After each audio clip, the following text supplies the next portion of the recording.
Imagine करो space के काले अंधेरे के बीच एक ऐसा ऑब्जेक्ट तैर रहा है जिसका स्पीड एक एवरेज एस्ट्रॉयड से 3 गुना ज़्यादा है। मैं किसी साइंस फिक्शन की बात नहीं कर रहा हूँ। दरअसल साल 2017 में एक ऐसा ही ऑब्जेक्ट हमारे सोलर सिस्टम में एंटर हुआ था, जो हमारे सोलर सिस्टम में मिला पहला इंटरस्टेलर ऑब्जेक्ट था।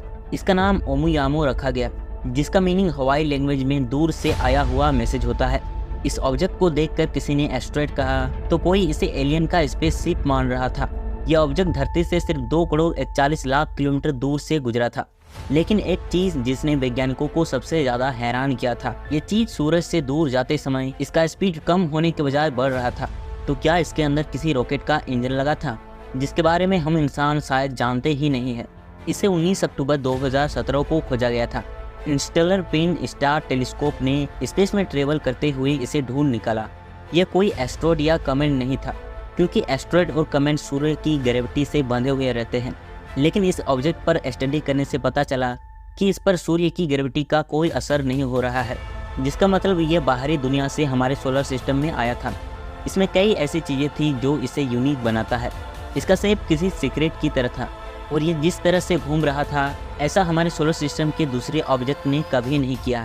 सबसे पहले इसे एक कॉमेट के रूप में पहचाना गया था, फिर इसके पीछे कॉमेट की तरह गुण नहीं थे, फिर से इसे एस्ट्रॉयड माना गया। पर इसका शेप किसी भी नॉन एस्ट्रॉयड से मैच नहीं करता है। इसके गति को डिटेल में रिसर्च करने के बाद वैज्ञानिकों को पता चला कि ये रोटेट ही नहीं करता है। अब साइंटिस्ट इसका रीज़न पास्ट में किसी प्लेनेट से हुए टक्कर को बताते हैं। हालांकि यह अभी एक थ्योरी एक्सपेंशन ही है। इसके गति के बारे में एक और इंटरेस्टिंग बात यह है कि यह जब सोलर सिस्टम में एंटर हुआ था तो इसकी स्पीड बहुत ही ज़्यादा तेज़ थी। कुछ साइंटिस्टों का मानना था कि यह हमारे सोलर सिस्टम का ही ऑब्जेक्ट है, पर इसके डिफरेंट ऑर्बिट और मोशन के कारण इसमें कुछ नॉन ग्रेविटेशनल फोर्सेस मौजूद है। इसका मतलब इसके सरफेस से लगातार ऐसे गैसेस रिलीज हो रही है जो इसे सूरज की ग्रेविटी के बिल्कुल ऑपोजिट मोशन में काम करने में हेल्प करता है। हालांकि इस प्रकार के किसी गैस रिलीज का फिलहाल कोई एविडेंस सामने नहीं आया है।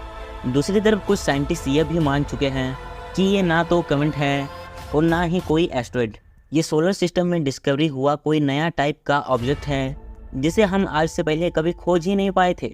लेकिन इसके बारे में सबसे दिलचस्प थ्योरी यह है कि यह एलियन स्पेसक्राफ्ट या सोलर एडिशन से चलने वाला कोई सेल है, जिसे किसी दूसरे स्टार सिस्टम में रहने वाले एलियंस ने भेजा है, जिससे कि वो धरती के लोगों पर नज़र रख सके या फिर हमसे कांटेक्ट कर पाए।